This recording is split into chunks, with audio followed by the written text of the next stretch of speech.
예, 할렐루야. 예, 반갑습니다. 우리 옆 사람이랑 좀 인사 나누겠습니다. 전화자우. 하나님이 당신의 필요를 채우십니다. 예, 하나님이 당신의 필요를 채우십니다. 예, 참 이렇게 시간이 많이 흐른 것 같습니다. 벌써 빌립보 강의를 시작한 지 9월 달부터 됐는데 6개월이 그냥 훌쩍 지나갔네요. 오늘 빌립보서 마지막 책들입니다. 예, 다음 주부터는 이제 마태복음 강의가 시작되는데요. 예, 참 빌립보서 말씀을 통해서 많은 영적인 유익들 간직하시고 성장하는 저희 은혜교회의 모든 권속들 되면 좋겠습니다. 오늘 빌립보서 4장 마지막 모든 쓸 것을 채우시는 하나님이라는 제목으로 하나님 말씀 선포하겠습니다. 우리가 지난 시간에는 어떠한 형편에든지 자족할 줄 아는 일체의 비결을 배운 사도 바울의 그 비밀에 대해서 살펴보았고, 내게 능력 주시는 자 그리스도 안에서 내가 어떠한 상황도 감사할 수 있다는 그의 고백을 살펴보게 되었습니다. 오늘 마지막에 그 연장선상에서 14절에 바울은 이렇게 얘기합니다. 그러나 너희가 내 괴로움에 함께 참여하였으니 잘하였도다, 이렇게 얘기하고 있습니다. 어떠한 형편에서든지 자족했던 그 바울이 여러분들의 도움이 이제 필요가 없어 그렇게 말하는 것이 아니라, 그러나 여러분께서 나의 괴로움에 함께 참여하였기 때문에 이것은 굉장히 잘한 것입니다, 이러면서 그들에게 감사의 인사를 전하고 있는 것입니다. 그러면서 15절, 16절 이렇게 말하고 있는데요. 같이 한번 읽어보겠습니다. 15절, 16절입니다. 시작. 빌립보 사람들아, 너희도 알거니와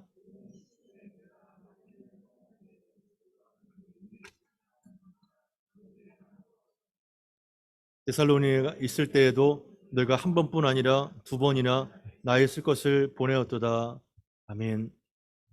그러면서 바울은 빌립보 성도 여러분들이요, 여러분들도 알겠지만 복음의 시초에, 이 복음의 시초는 빌립보 교회에 처음 복음이 전해졌을 때 그때를 말합니다.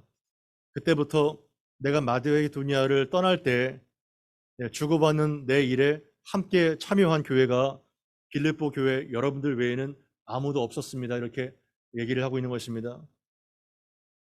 사도행전 17장 3절에 보게 되면 데살로니가에 있는 그 유대인들이 무리를 충동해서 바울을 대적했죠. 그래서 거기서 더 이상 복음을 사역을 할 수 없었기 때문에 아테네로, 고린도로 이동했던 것을 보게 되는 것입니다. 그러한 상황 속에 이제 사도 바울은 로마 감옥에 수감이 되어서 외롭고 고통스러운 가운데 이 편지를 쓰게 된 것인데요. 빌립보 교회 성도들이 그 안타까운 소식을 전해 듣고 에바브로디도를 대표로 해서 그에게 물질과 필요성을 갖고 전달해서 이제 1200~300km를 떨어진 빌립보에서 로마까지 와서 그를 도와줬던 것입니다. 이것이 사도 바울에게는 너무나도 고마운 일이었던 것입니다. 그리고 16절에 보니까 데살로니가에 있을 때에도 여러분들이 한 번뿐만 아니라 두 번이나 나의 필요를 계속해서 채워줬습니다, 이렇게 특별하게 감사의 표현을 하게 된 것이고, 이 빌립보서의 내용이 그 감사의 표현과 어떻게 보면 영수증의 격을 말해주고 있는 것이죠. 여러분, 지금 바울은 지금 로마 감옥에 수감돼서 죽을 날을 기다리고 있고, 어떻게 재판이 펼쳐질지 아무도 예측할 수가 없는 상황인 것입니다. 그런데 보통 이렇게 묶인 자, 수감된 자, 실패한 자, 파산한 자, 이러한 뭐랄까요, 소외된 자에게는 사람이 가까이 하나요? 아니면 어떻게 하나요? 보통요, 가까이 하지 않죠. 이러한 수감되고 그리고 언제 죽을지 모르는 사람과 유대 관계에 있다고 하는 것은 위험을 자초하는 것입니다. 보통 여러분들이 친하게 지내다가 이 사람이 어떠한 스캔들에 휘말려서 수감이 되거나 법적인 구속이 되거나 파산을 할 때 꾸준하게 잘 도와주시죠. 보통 사람은 어떤가요? 완전히 이제 손절을 하죠. 끊어버리고 이제 관계를 갖지 않죠. 그러나 로마가 이 사람을 묶어서 지금 수감된 상태인데도 불구하고 빌립보 교회 성도들은 끝까지 의리를 지켰고, 그리고 지속적으로 도와줬고 헌금을 보냈던 복음 사역을 함께 참여했던 이런 것들이 바울에게는 너무나도 고마웠던 것입니다. 여러분들은 언제 마음 저미도록 고마운 마음을 갖고 계신가요? 언제 마음이 그토록 시리도록 참 너무 고맙습니다. 눈물겹게 고마움의 상황을 느끼고 있나요? 여러 사람들이 나를 떠나고 등지고 나를 다 외면할 때 여전히 손을 내밀어주는 그 사람의 마음이 너무나도 고맙게 여겨지지 않나요? 다 같은 마음인 것입니다. 사람은 권력과 인기와 부의 자리가 있을 때 더 많이 후원이 들어와요. 참 이상하지 않습니까? 그럴 때는 어때요? 너무나도 넘치기 때문에 나를 도와주는 손길이 고마움 줄도 몰라요. 왜냐하면 이미 넘치고 있고 내 지위와 내 인기가 하늘을 찌르고 있기 때문에 별 고마움을 느끼지 못합니다. 그러나 사람들이 나를 떠나고 내가 외면받는 자리에 있고 심지어 감옥에 수감이 돼서 언제 죽을 줄 모르는 상황에서는 그를 챙겨주지 않죠. 그러나 그때 도움의 손길을 펼쳤던 빌립보 교회가 사도 바울에게는 너무나도 마음이 저미도록 고맙고 참 감사한 했던 것입니다. 평생 잊을 수가 없죠. 제가 대구 동부교회에서 사역을 했던 적이 있네요. 참 고마웠던 교회입니다. 거기서 저희가 선교 사명을 받고 2009년 12월에 이제 사임을 하고 이렇게 선교로 떠날 즈음에 뭐 어떠한 연유인지 모르겠지만 파송은 고사하고 협력으로라도 우리가 당신과 함께 하겠습니다. 이런 말 자체가 아예 없었습니다. 저희들이 살아왔던 일정한 패턴이 있었기 때문에 요셉이 마리아의 임신을 듣고 가만히 끊고자 하죠. 가만히 조용히 끊고 몰래 이렇게 나왔던 것입니다. 광야와 같은. 근데 놀랍게도 아무런 소망이 없는 그러한 상황에서 저희 대학 청년부 제자들이 그때부터 만 10년 동안 한 달도 빠짐없이 자기들끼리 선교 헌금을 모아서 계속해서 헌금을 보내줬어요. 저에게 그 물질은 너무나도 남다른 것입니다. 그것은 돈이 아니죠. 어떠한 청년은 이제 멀리 시골에 기간제 교사로 갔는데요. 그 청년이 굉장히 가난한 걸 알아요. 자신의 첫 월급을 전체로 이렇게 바쳤던 것들 보면서 마음이 참 먹먹했던 기억이 납니다. 나도 필요가 있지만 그것은 차마 쓸 수가 없겠었기 때문에 그때 당시 느낀 게 사울이 이렇게 다윗이 베들레헴 가서 물을 좀 마시면 좋겠다. 그 얘기를 듣고 부하 3명이 목숨을 걸고 거기서 물을 길어 오잖아요. 그거를 보면서 이거는 물이 아니다 피다 하면서 제단에 그 물을 다 붓지 않습니까? 그래서 그거를 받아서 저희가 쓸 수 없어서 중국 관련된 선교단체에 헌금을 했던 기억이 납니다. 그렇게 해서 하나님이 계속 길을 열어줬어요. 나중에는 대구 동부교회에서 파송을 받게 되고 그리고 거기서 3개 대학과 4개 고등학교에서 한국어를 가르칠 수 있는 기적적인 길이 열리게 되고 그렇게 계속 기적의 증거자들을 거쳐서 여기까지 오게 된 것입니다. 그러니까 물질의 나눔은 돈의 오감, 주고받는 돈의 교감이 아니라 내가 당신을 끝까지 지지하고 있어. 그리고 하나님의 사역에 같이 동참하고 있어. 힘을 잊지 마십시오. 이러한 격려와 생명과 은혜가 있기 때문에 지속적으로 그 사역을 감당할 수 있는 동력이 되는 것입니다. 그래서 그것은 돈이 아니라 향기로운 제물이고 하나님이 기쁘시게 받을 만한 어퍼링이라고 성경은 말하고 있는 것입니다. 17절을 같이 한번 보겠습니다. 시작. 내가 선물을 구함이 아니요 오직 너희에게 유익하도록 풍성한 열매를 구함이라. 아멘. 사도 바울은 다시 한번 또 설명을 합니다. 여러분 제가 선물을 구하는 거 아니에요. 후원금을 계속 보내달라는 얘기 아닙니다. 이렇게 얘기를 하죠. 오해가 있을 수 있을까 봐. 누가 정말 절박한 상황에서 물질을 줬을 때 정말 고맙습니다. 너무 고마워요. 이 얘기가 상대방에게 부담이 될 수 있겠죠. 그죠? 그래서 감사의 표현이 어떤 경우는 가로 열고 계속 후원해 주세요. 가로 닫고 이렇게 비출 수가 있어요. 그런 오해를 살까 봐 빌립보 교회 성도들에게 사도 바울이 여러분 내가 선물을 구하는 게 아닙니다. 이렇게 얘기를 하죠. 그러면서 뭐라고 말합니까? 오직 나의 마음은 여러분에게 유익하도록 풍성한 열매를 구하는 것입니다. 이렇게 얘기를 하는 것입니다. 이 17절을 원어적인 의미를 따지면 너희의 회계 장부가 풍성한 프라핏, 그 수익이 날 수 있도록 나는 그렇게 구하고 있는 것입니다. 그것이 직역된 표현인데요. 마찬가지로 여러분들이 그 궁핍한 가운데 빌립보 교회가 결코 부한 교회가 아니에요. 가난한 교회였습니다.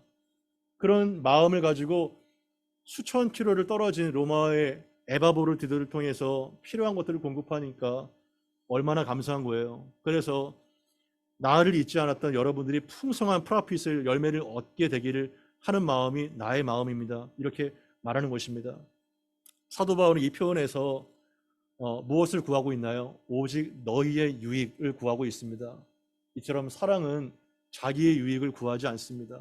다른 사람의 유익을 구하는 것이죠. 여러분 부자를 한번 정의를 내려볼까요? 부자의 정의가 여러분들 생각이 다 다르죠. 부자가 어떠한 사람이 부자일까요? 돈이 엄청나게 많은 사람이 부자죠. 일반적으로 전 세계 1위 부자가 제가 조사에 의하면 일론 머스크, 테슬라의 CEO라고 알고 있는데요. 이 사람의 부가 얼마나 대단한지 10,000원짜리가 아닙니다. 세종대왕이 아니에요. 신사임당입니다. 50,000원짜리를 쫙 연결해서 깔았을 때 지구를 몇십 바퀴 돈다고 합니다. 이 상상이 되세요? 부의 크기가. 이거 뭐 상상할 수 없는 돈이에요. 그러니까 이 정말 공이 몇 개가 붙었는지 대단하죠. 그러한 사람을 우리는 보통 부자라고 얘기를 합니다. 그러나 성경이 말하는 부자는 그러한 것이 아니라 어떠한 상황 가운데 처했든지 간에 자족할 수 있는, 감사할 수 있고 나눔이 있는 일체의 비결을 터득한 자, 그 사람을 부자라고 얘기를 하고 있습니다. 이러한 전반의 사람은 뭐라고 하죠? 재벌인 것입니다. 부자가 아니라 재벌이라고 얘기를 하죠. 그래서 저는 여러분들이 오늘 설교의 제목처럼 우리의 필요를 채우시는 그 하나님의 역사가 여러분들의 삶 가운데 나타나게 되기를 바라는 것입니다. 그래서 제가 여러분께 말씀드립니다. 부자 되세요. 꽁시 파차이. 예. 근데 무엇을 위해서요? 예, 더 많이 섬기기 위해서, 더 많이 나누기 위해서 하나님께서 여러분들의 모든 필요를 채워주실 것입니다. 이렇게 맥락이 이어지고 있는 것입니다. 그 사람이 정말 부자고 그리고 나눔이 무엇인지를 아는 사람이죠. 우리 18절 말씀 같이 한번 읽어보겠습니다. 시작. 풍부한지라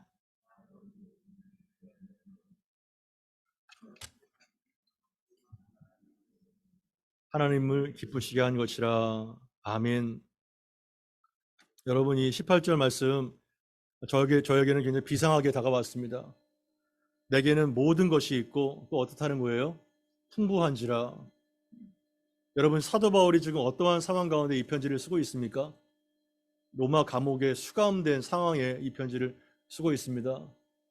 2000년 전에 로마 감옥에 굉장히 푹신한 침대와 그 비계가 있겠죠. 화장실에 비데가 설치되어 있지 않았을까요? 감옥의 냉장고 문을 열면은 수많은 먹을 것들이 쏟아져 나오겠죠. 정말 지금도 열악하지만 2000년 전에 감옥을 한번 생각해 보세요. 정말 쥐가 들끓고 난방시설은 형편 기대도 하지 않고 햇볕이나 잘 들어갔을지 모르겠네요. 그러나 정말 짐승보다 못한 비위생적이고 차디찬 감옥에서 사도 바울은 지금 무엇이라고 외치고 있습니까? 내게는 여러분 모든 것이 있습니다. 또한 풍부합니다. 여러분 이게 가당한 얘기인가요? 네, 모든 것이 있고 풍족합니다. 여러분 이게 짧은 몇 절에 굉장히 많이 반복되는 단어가 있습니다. 모든 것이 있습니다. 풍부합니다. 내가 풍족합니다. 풍성합니다. 이게 바로 바울의 표현이었던 것입니다. 어떻게 해서 이것이 가능했을까요? 왜냐하면 사도 바울은 그 전본문에 어떠한 처지에서든지 내게 능력 주시는 자 그리스도 안에서 어떠한 상황 가운데도 자족할 수 있는 일체의 비결을 터득했기 때문에 이것이 가능했던 것입니다. 저는 여러분들이 이 사도 바울과 같은 이러한 기가 막힌 감사, 이해할 수 없는 자족의 비결을 터득해서 어떠한 상황 가운데서도 감사할 수 있는 그런 공동체가 다 되기를 바라는 것입니다. 이게 진짜 부자인 것입니다. 여러분, 다윗이 시편 23편 1절에 이렇게 고백합니다. 여호와는 나의 목자시니 내게 부족함이 많으리로다. 아빠를 찾네요. 아빠 나와주세요. 예, 아빠가 있기 때문에 우주는 부족함이 없습니다. 여러분, 굉장히 참 재밌는 게 아닌가요? 성경은 너무 참 재밌어요. 말이 안 됩니다. 여호와가 나의 목자시기 때문에 내가 부족함이 없으리로다. 여러분, 이 시편 23편이 언제 기록되고 언제 노래했던 것인가요? 사울에게 쫓겨다닐 때, 언제 잡혀서 언제 주주새도 모르게 죽을 수밖에 없었던 그 광야에서 다윗이 여호와가 나의 목자시기 때문에 나는 부족함이 없습니다. 내 잔이 넘칩니다. 이렇게 고백했던 것입니다. 이해가 되세요? 정말 다윗도 이 바울도 이해 자체가 안 됩니다. 이걸 볼 때 환경과 소유가 문제가 아니라는 것을 알 수 있겠죠. 솔로몬은 왕궁에서도 인생의 허물을 논하고 헛되고 헛되니 모든 것이 헛되도다 만족할 수 없었는데 다윗은 광야에서도 만족하고 기뻐했던 것입니다. 그러면서 사도 바울은 헌금의 정의가 무엇인지를 잘 설명해주고 있습니다. 헌금의 정의가 무엇인가요? 이는 받으실 만한 향기로운 제물이요 하나님을 기쁘시게 하는 것이라 이렇게 말하고 있는 것입니다. 사도 바울이 받았는데 그것은 사도 바울이 개인적으로 받은 것이 아니라 하나님께서 받으실 만한 향기로운 제물이며 하나님이 정말 기뻐하시는 헌물이라고 고백하고 있는 것입니다. 이것이 바로 헌금의 정의입니다. 헌금은 늘 참 민감한 문제죠. 그리고 20, 30년 전만 해도 한국 교회는 헌금을 너무나도 지나치게 강조하고 성전 건축에 열기가 있었기 때문에 많은 사람이 실족하고 다치는 일들이 있었어요. 그래서 그 이후에 그거에 대한 반동으로 헌금 얘기 자체를 꺼내지 않는 교회가 건강한 교회고 그리고 사람의 마음을 차분케 하는 거라고 하면서 이렇게 또 다른 반동으로 헌금 얘기를 일치하지 않는 그러한 반동 현상이 나타나게 됐습니다. 하지만 둘 다 옳지 않습니다. 성경을 한번 보시면 헌금에 대한 헌물에 대한 얼마나 많은 강조가 나오는지 우리는 알게 되죠. 하나님의 말씀을 가감하지 마십시오. 하나님의 말씀은 다 우리의 유익을 위해서 기록된 성경인 것입니다. 그래서 물질을 보내는 거, 교회에 헌금이 필요하구나. 이거 뭘 돌리네. 왜냐하면 전기세도 내야 되고 목회자도 살아야 되고 관리비도 렌트비 내야 되고 어떻게 회비 내듯이 이렇게 하는 것이 아닌 것이죠. 헌금은 돈이 최고라고 여기는 이러한 만몬이 우상이 된 사회에서 헌금이라는 것이 이 세상에 대한 저항입니다. 그리고 나의 모든 필요를 채우시는 하나님에 대한 신앙의 고백에 담겨있는 향기로운 제물이 바로 헌금의 정의인 것입니다. 그래서 물질의 오감이 아니라 내 보물이 있는 것은 너의 마음이 있다고 예수님 말씀하셨죠. 입술로는 우리가 얼마든지 하나님을 찬양하고 고백할 수 있지만 마음이 보물에 가 있을 때 그 사람의 신앙은 다를 수가 있다는 것을 예수님 말씀하고 있는 것입니다. 돈이 가야 마음이 간다는 것이죠. 그리고 이 헌금을 여러 번 얘기할 때 굉장히 같이 따라오는 공통적인 단어가 있어요. 성경에는 헌물에 대하여 많은 사례가 있는데요. 헌물 얘기할 때 항상 같이 따라오는 단어는 뭘까요? 그것은 기쁨인 것입니다. 항상 기쁨이 같이 따라와요. 그리고 자원이 같이 나오게 됩니다. 고린도 후서 9장 7절에서 8절을 보게 되면 고린도후서 9장 7, 8절입니다.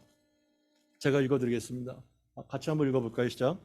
각각 그 마음에 정한 대로 할 것이요 인색함으로나 억지로 하지 말지니 하나님은 즐겨내는 자를 사랑하느니라.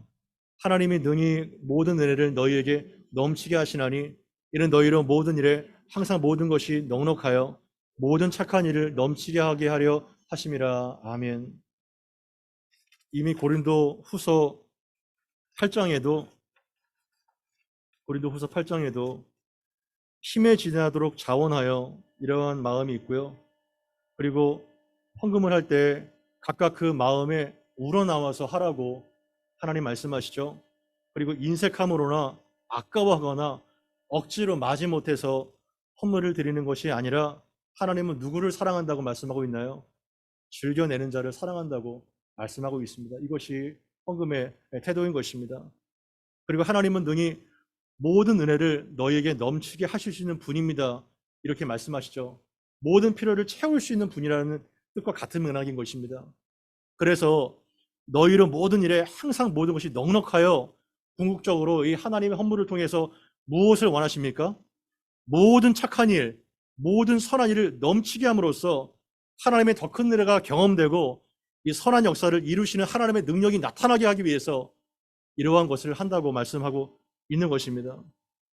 그래서 이 헌금은 굉장히 중요한 자원에서 드리는 하나님의 말씀이라는 것을 우리가 잊어서는 안 될 것입니다.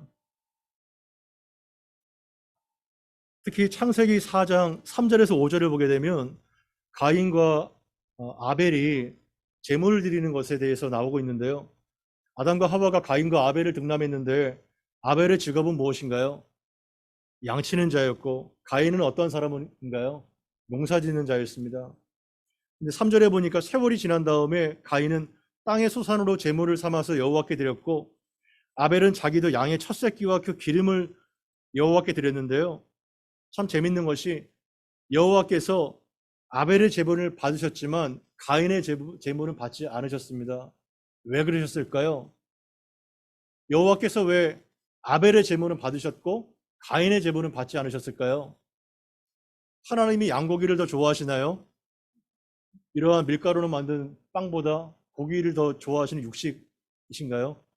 그것이 아니죠. 여기 독특한 표현이 있는데요. 여호와께서는 아벨의 제물을 받으셨습니다라고 표현하지 않고 아벨과 그 제물 이렇게 말하고 있습니다. 그리고 가인과 그 제물을 받지 않으셨다 이렇게 되고 있습니다. 뭐냐하면 그 오퍼닝을 받기 전에 누구를 먼저 받으셨다는 거예요? 예, 그 사람의 마음과 인격과 그 태도를 먼저 받으시고 그 제물을 받으셨다는 겁니다.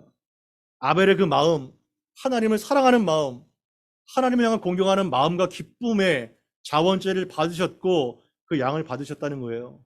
그리고 가인의 그 악하고 불순한 마음이 있었기 때문에 가인의 제물을 받지 않으셨 겁니다. 그 증거가 뭘까요? 가인이 몹시 분하여 안색이 변하더니 자기가 리젝되니까 얼굴이 막 울그락불그락하고 분노가 폭발합니다.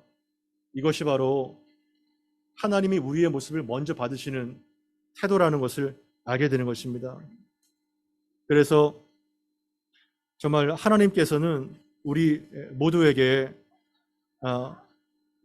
매우 기쁘고 즐거운 자원 제물을 드려서 우리 자신을 먼저 드리고 이렇게 돼 있거든요.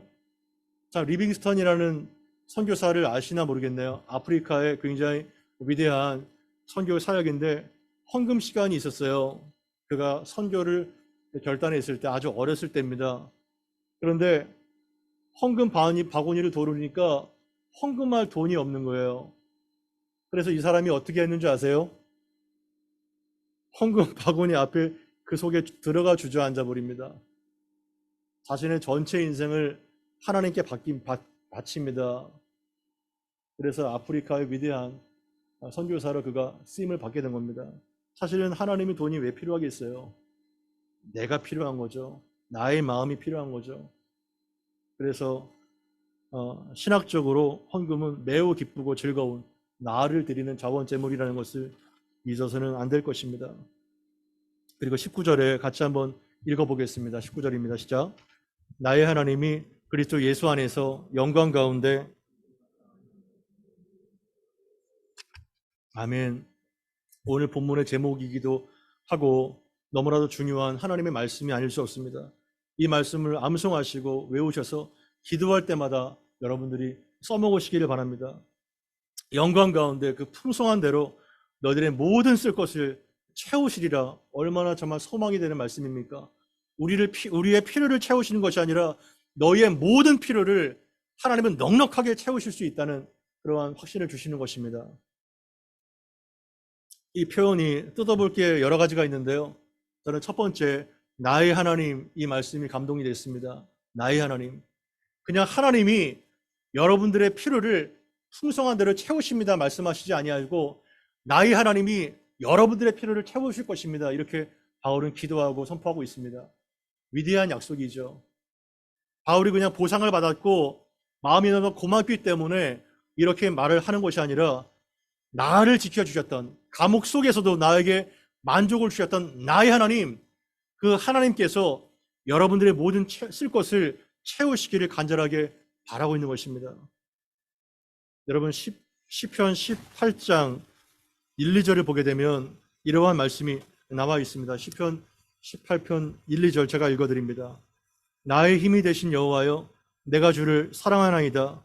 여호와는 나의 반석이시요 나의 요새시요 나를 건지시는 자시요 나의 하나님이시요 내가 그 안에 피할 나의 바위시요 나의 방패시요 나의 구원의 뿌리시요 나의 산성이시로다. 이렇게 선포하고 있는 것입니다. 그냥 여호와가 반석이시고 요새시고 바위시고 방패시고 산성이 아니라 나의 반석, 나의 하나님, 나의 피할 바위, 나의 구원의 뿔, 나의 힘, my strength, my God, 이렇게 부르고 있는 것입니다. 나의 하나님. 무엇이 다른가요? 무엇이 다른가요? 다윗의 이 18편의 표제어를 보면 그 이유를 알 수 있습니다. 이 18편의 표제, 이 시편마다 표제어가 다 붙는데요. 그것은 대단히 중요합니다. 어떠한 배경 가운데 이것이 쓰여졌죠? 여호와의 종 다윗의 시, 여호와께서 다윗을 그 모든 원수의 손에서와 사울의 손에서 건져 주신 날에 다윗이 이 노래를 지었다. 이렇게 표기를 하고 있습니다. 언제 죽을지 모르는 모든 원수가 나를 죽이려고 달려드는 그 사망의 음침한 골짜기를 지나갈 때에도 하나님께서 나를 외면치 아니하시고 모든 원수의 손에서 나를 지켜주셨던 그 다윗이 너무나도 나의 하나님이 감사하기 때문에 이 찬양이 터져나올 수밖에 없었던 것입니다. 우리 안에는 이런 터져나오는 찬양, 견딜 수 없는, 노래를 부르지 않으면 견딜 수 없는 이러한 마음이 있나요? 그리고 하나님이 책 속에 본 하나님, 나의 부모의 하나님, 내 아내의 하나님, 목회자의 하나님, 어떠한 사람이 하나님이 아니라 나의 하나님, 나의 힘이 되신 하나님, 나를 죽여도 내가 찬송을 부를 수밖에 없는 하나님, 내가 사자굴에서도 불 속에서도 나를 건져주신 그 아들을 주셔서 나를 사랑하셨던 그 하나님의 놀라운 구원을 외칠 수밖에 없는 나의 하나님에 대한 간증과 그러한 노래가 있을 수 있나요? 그것이 바로 나의 하나님이십니다. 나의 my God. 그것이 나의 하나님인 것입니다. 나의 하나님께서 반드시 나의 필요를 채워주셨던 하나님이 여러분의 필요를 채워주실 것입니다. 이렇게 강구하는 것입니다. 다른 사람이 하나님이 아니라 모태신앙이기 때문에 부모의 하나님이 아니라 아내만 교회에 다니기 때문에 나는 아무렇게나 구원받았겠지. 그것이 아닙니다. 신앙은 개별적인 거예요. 일체의 비결도 가르쳐 줄 수가 없습니다. 내가 터득하는 겁니다. 고난 가운데 감옥 속에서 광야에서 그 치열한 영적인 전쟁을 치르면서 나의 하나님을 발견하고 울며 그 하나님을 만나는 것입니다. 가르쳐 줄 수가 없습니다.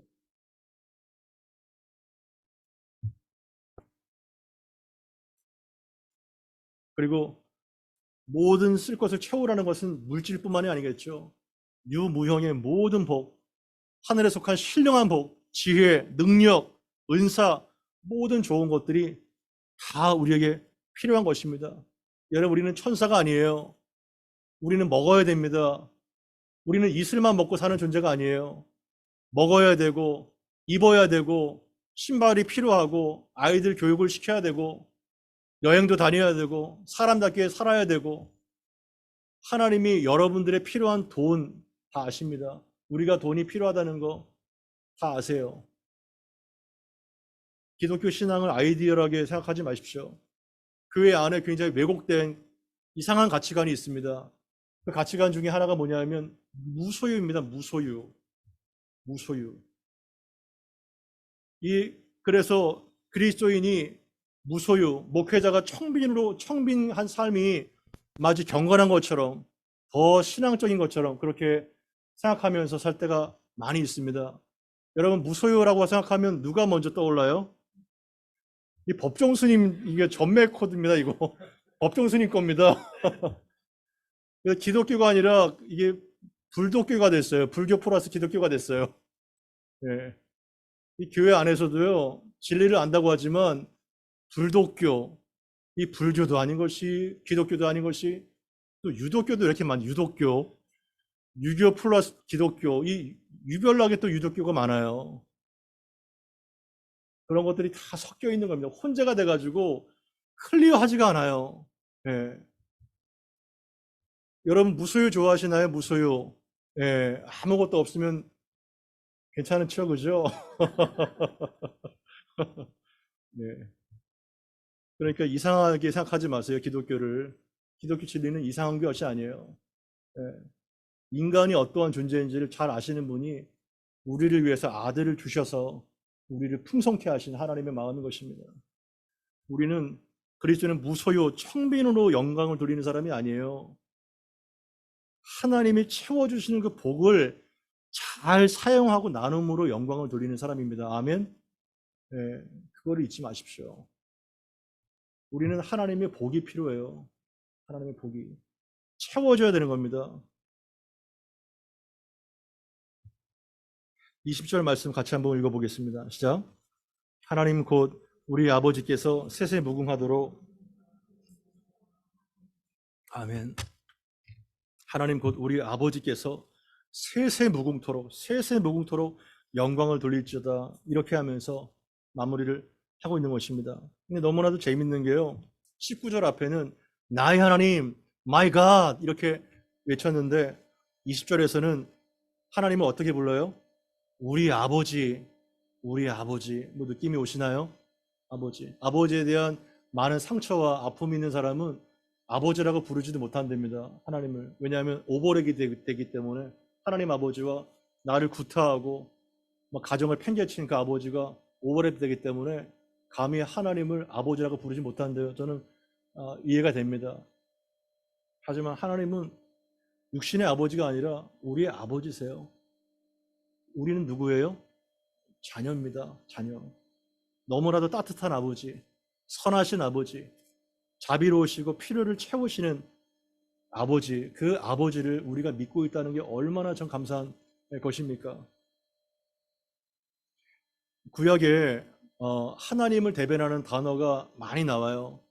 근데 두 가지를 요약하게 되면 하나님을 대변하는 단어가 여호와 이렇게 말씀할 수 있습니다. 여호와 하나님의 이름이죠. 그리고 뭐가 또 많이 나오나요?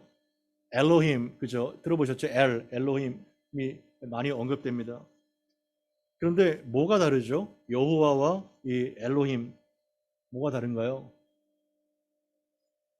이 엘로힘의 이 엘은 굳이 기독교가 아니라 유대교가 아니라 이방 종교도 엘이라는 단어를 다 씁니다. 엘 자체가 하나님을 뜻하고 있어요. 여호와는 뭐죠? 여호와. 여호와는 경험된 하나님이에요. 나의 하나님이라는 겁니다. 여호와가. 그래서 여호와가 나의 목자시기 때문에 내가 부족한 게 없다고 고백한 겁니다. 다윗이. 왜냐하면 여호와가 나의 하나님이기 때문에 내 아버지이기 때문에. 근데 성경을 읽다 보면 굉장히 특이한 것들을 발견하게 될 거예요. 구약 성경은 어디를 펼쳐봐도요 다 여호와라는 말이 엄청 반복됩니다. 여호와. 신약에서 여호와라는 단어 한번 찾아보신 적 있으세요? 신약에서 여호와라는 단어를 찾으시면 제가 소정의 선물을 드리겠습니다. 또 겁나니까 많이는 못 드리고 볼펜 하나. 왜 구약에는 엄청나게 많이 여호와가 나오는데 신약에는 왜 여호와라는 단어가 한마디도 안 나올까요? 왜 그럴까요? 그럼 어떠한 개념으로 이것이 대체가 된 거죠? 야, 역시 은혜교회 성도분들은 수준이 있으시네요. 그 여호와가 신약으로 와서는 아버지로 대체가 되는 것입니다. 아버지. 하나님 우리 아버지. 다윗이 불렀던 여호와는 나의 목자시니 여호와. 그래서 아버지라는 말로 많이 기도하세요. 아버지. 아버지는 우리의 필요를 아십니다. 기독교를 이상한 종교로 생각하지 마세요. 일상생활에서 내가 돈 벌고 땀을 흘리고 이거가 따로, 종교적인 영역을 따로, 그것이 아니에요. 주기도문을 잘 보십시오. 뭐 Thy kingdom come, 뭐 Your will be done 이렇게 얘기를 하지만 그 두 번째 대목에 뭐라고 가장 첫 번째 기도를 합니까? 우리에게 오늘날 일용할 양식을 주옵시고. 하나님, 나 먹을 거 필요합니다. 우리 교회 이게 필요해요. 양식을 채워주세요. 나의 빈잔과 나의 빈독을 채워주세요. 우리는 얼마든지 부르짖어 기도할 때 하나님은 나의 모든 유효무형의 필요를 채워주시는 분이십니다. 아멘. 여러분 이거 잊지 마십시오. 우리는 찌질하게 살라고, 궁핍하게 살라고, 맨날 그냥 찌질하게 살다가 천국 가라고 이렇게 부름받은 거 아니에요. 우리 하나님 아버지 자체가 온 우주의 왕이십니다. 모든 동산, 부동산을 다 소유하고 계신 만왕의 왕이 우리가 믿고 있는 아버지십니다. 로마서 8장 32절에 이러한 말씀 나와 있습니다. 로마서 8장 32절 같이 한번 읽어보겠습니다. 시작. 자기 아들을 아끼지 아니하시고 우리 모든 사람을 위하여 내주시니가 아들과 함께 모든 것을 우리에게 주시지 아니하겠느냐. 아멘. 여러분 엄청난 약속입니다. 이 말씀을 붙잡고 기도하십시오. 생명의 말씀을 붙잡고 기도할 때 삶이 완전히 달라지는 여러분들의 인생이 될 것입니다. 자기 아들을 아끼지 아니하시고 우리 모든 사람을 위하여 내주신 이 사람이 누굴까요? 이분이 누굴까요? 성부 하나님이십니다. 성부 하나님. 자기 아들을 아끼지 아니하시고 우리 모든 사람을 위하여, 믿는 모든 사람을 위해서 내주신 그 이 성부 하나님께서 이렇게 약속하십니다. 어찌 그 아들과 함께, 아들은 누군가요? 독생자 예수 그리스도와 함께 나머지 모든 것을 우리에게 주시지 아니하겠느냐. 이 말은 무슨 뜻인가요? 얼마든지 주실 수 있다는 겁니다. 얼마든지.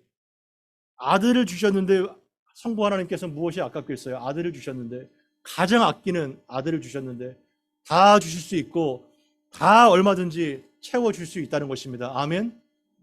육신의 아버지는요, 아무리 자녀와 약속을 해도 야 딸아 다음 주에 디즈니랜드 가자, 또 내년 여름에 유럽 여행 가자. 근데 통장 까보니까 그때 잔고가 앵꼬네. 못 가는 거예요. 예. 근데 아버지는 두 가지가 있어요. 성부 하나님은 선하세요. 그리고 완전한 능력이 계십니다. 인간 아버지는, 인간 부모는 아무리 정말 진심으로 원하고 또 원해도 능력이 없어요. 해줄 능력과 힘이 없습니다. 그러나 성부 하나님은요, 두 가지를 다 갖고 계세요. 우리의 어떠한 필요도 다 채울 수 있고 그러한 선함과 자비와 능력조차 함께 갖고 계신 아버지가 우리가 믿고 계신 하나님이십니다. 아멘. 말씀을 정리합니다. 그 주 예수 그리스도의 은혜가 우리의 심령 가운데 영원히 함께 있기를 바랍니다. 그리고 빌립보서를 작년 9월에 시작됐는데 이제 6개월이 됐네요. 너희 안에 착한 일을 시작하신 이가 그리스도 예수의 날까지 이루실 것을 우리는 간절하게 기대하고 소망합니다.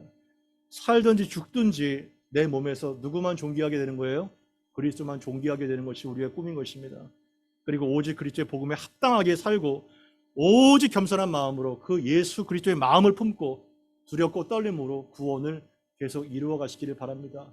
실족한 사람, 또 낭망한 사람, 또 어그러진 사람이 있을 것입니다. 그러나 두렵고 떨림으로 계속 구원을 이루어갈 때 선하신 주님께서 채워주시고 바꿔주실 것입니다. 생명의 말씀을 계속 밝혀서 이 어그러지고 거스리는 세대 가운데서 빛의 자녀로 사는 것이 상의 땅에 은혜교회를 세우신 하나님의 목적인 것입니다.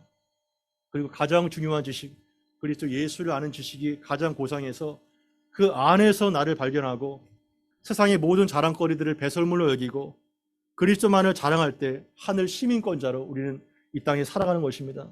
그리고 두려울 때, 불안이 엄습해 올 때 모든 지각에 뛰어난 하나님의 평강이 어떠한 형편에서도 자족할 수 있는 일체의 비결을 배울 수 있도록 여러분들을 도와주실 것입니다. 그리고 하나님의 은혜가 그리스도 예수 안에서 영광 가운데 그 풍성한 대로 모든 쓸 것을 채워주실 것을 믿습니다. 그러한 놀라운 은혜가 영원히 주 오실 때까지 우리 공동체와 함께 하기를 바랍니다. 들은 말씀 기억하면서 우리 함께 기도하겠습니다. 하나님, 우리는 하나님의 은혜가 필요하고 돈이 필요하고 아버지 하나님 모든 능력이 필요합니다. 지혜도 필요합니다. 우리는 빈잔과 같습니다. 내 빈잔을 채워주셔서 내 잔이 넘치나이다 고백할 수 있도록 기도합시다. 나의 하나님이 그리스도 예수 안에서 그 영광 가운데 그 풍성한 대로 너희의 모든 쓸 것을 채워주시다는 이 말씀을 붙잡고 우리 하나님 앞에 나아가는, 우리 아버지 앞에 나아가는 복된 기도 되면 좋겠습니다. 함께 하며 기도하겠습니다.